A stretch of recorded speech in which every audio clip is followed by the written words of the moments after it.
Welcome to Make a Path Presents. I'm Ronnie Hayes, and today let's talk about The Walking Dead. Now, I was lucky enough to get an early screener for the finale episode of Season 10, episode 10/16, and I'm going to continue to call it the finale until we see the 6 new episodes that AMC ordered to tack on to Season 10. I say that because we don't know if they're going to continue the story directly or if they're going to be an anthology set of episodes that will cover, let's say, the fate of Connie. And I will give you a heads up, we do get some sort of answers for the fate of Connie in 10/16. There's another thing that I want to discuss that I feel is a little too spoilery that other people are talking about in their reviews. I will save it for the end though, so stay tuned for that. But episode 10/16 was a really good episode. I think personally it's probably one of my favorites in season 10, but it might not even crack the top 10 of the whole series.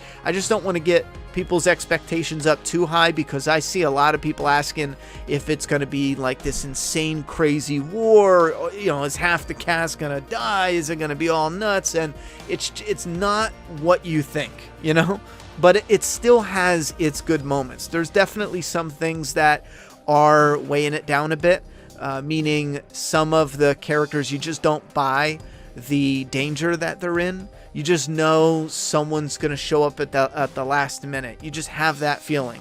Anyway, the tension is one thing that I really liked in this episode, especially what was going on. The fact that they are in the horde, but they have a certain mission. It's not just, let's walk through a few zombies and call it a day. There's a certain thing that they need to do, and the added threat of having the Whisperers within the horde definitely racked up the tension. Some of the gore, some of the visuals, how it was filmed and how it was done was actually done really well. The location is not interesting at all though. They decided not to film anywhere that we are familiar with, like the Hilltop, Alexandria, even Oceanside. It is, and we've already seen this in the trailer, it is just some random building off to the side. Now, Beta brings it around, though, with the danger. He does feel like a beast. He does feel dangerous. It feels a touch disconnected, and I feel like that's because we don't know any of his number twos. We don't have, like, this threat gauge where we know he has people under him that are clever, that are smart, that are dangerous, that are a threat. So Beta kind of maintains that threat, and the Whisperers and the Walkers do as well. But there's nothing outside of just having Whisperers, random Whisperers. And again, we always see them running at you with a knife just to get clapped. So that kind of takes away from it. There's a scene where the Whisperers in the horde, and I blame this on the editing, they tighten up the horde in like a defensive maneuver. Defensive turned into an offensive maneuver. And with the editing, it's done instantly. Now, this is a horde that's covering an entire huge area, and they do it within seconds. And again, I don't blame it on the story. I think that could have really worked, but I think it was the way it was edited. It was laughable because of how quick it was. There is one scene with Beta, in particular. He has a few scenes. There's one that I thought was friggin' amazing. I loved it. I think it calls back to some of the setup that they've been adding on to the Beta storyline with him being a country singer, and it adds on, really, really well. There's a Beta Negan type of showdown that, again, is fucking awesome, but is also a letdown at the same time. Probably my top disappointed aspect from this episode, without a doubt.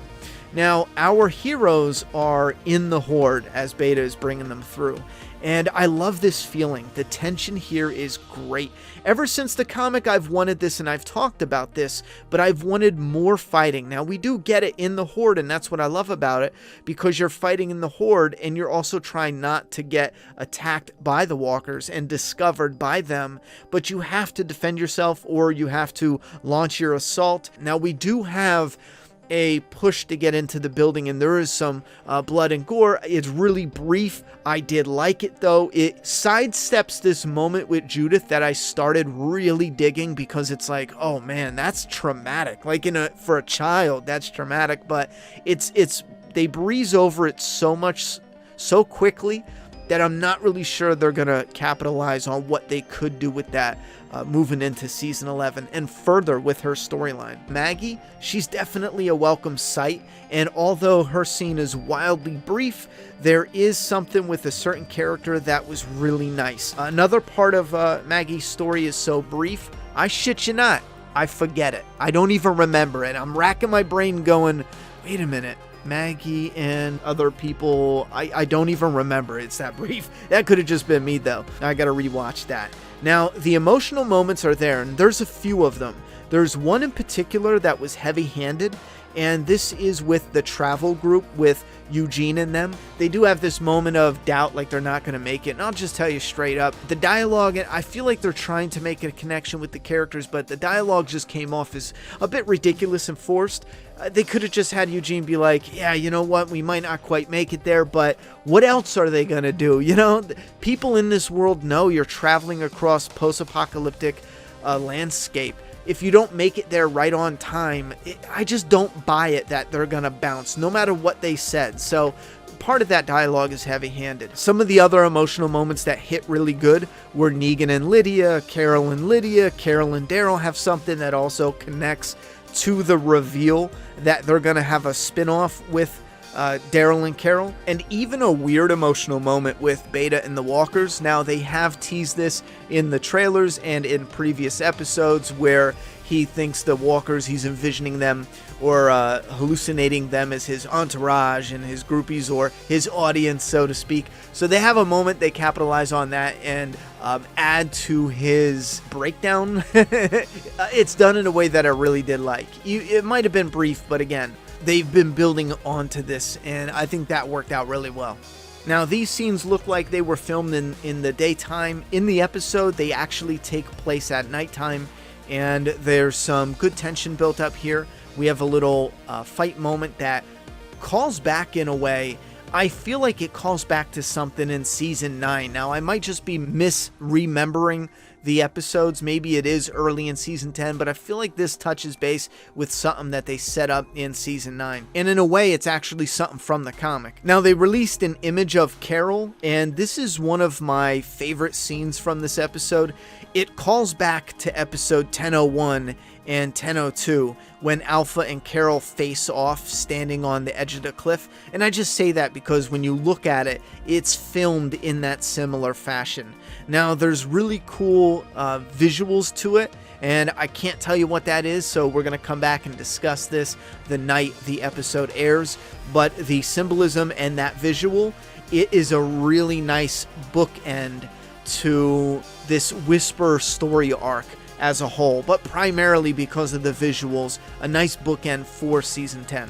And finishing off, we see Ezekiel, Eugene, Yumiko, and Princess, and they finally get to the area where they were supposed to meet this mystery person. Now, I've heard the ending was supposed to be like an ultimate blow your mind, and that's what's tricky a little bit with words. If you've read the comic, it's just going to be something that you saw directly in the comic book. You've already got a sneak peek. They already gave you a look at some type of uniform in one of the previews. Yes, you know, you're going to get a look at it, and it's just like it was in the comic book. It does have a cool look to it for comic readers. Me being a comic reader, I saw it. I was like, okay, that's neat. I don't like the Commonwealth storyline, so I'm not really excited. My mind's not blown. They look like they belong on a different show. I think that's what's so crazy. When they first were revealed in the comic, we were all like, whoa, this doesn't even look like Walking Dead. So that's part of the allure, to find out where they belong in this world. But it just wasn't mind blown. Now, if you're not a comic reader, you might actually take a step back and be like, whoa, you know, that's intense. What's going on? What's going to happen next? I can't wait to see where this goes. Who is this group? And yada, yada, yada. So I think if you're not a comic reader, it's going to hit a lot harder. It's not a big scene, though.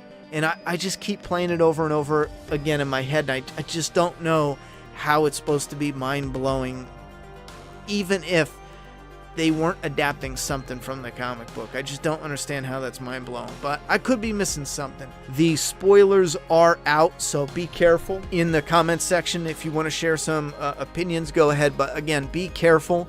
I will say, The one thing that is a spoiler, I wasn't sure if I should cover, but other people are, so I guess it's not a problem.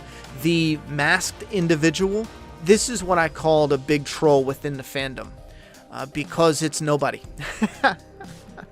Yeah, it's nobody. It's nobody we know. It's nobody. No, it's just nobody.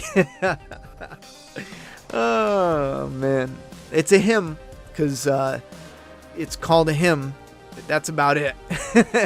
But yeah, it's no one. It's a new character, totally new, and we don't even know what they look like. So maybe we'll find that out in season 11.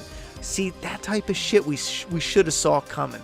Why explain it at the last minute at the end of the season? Just keep it a mystery and, recast somebody that would fit a role for that, and bang, there you go. Anyhow, thoughts and opinions in the comment box. I'll see you here October 4th. We're going to discuss the episode right after it airs.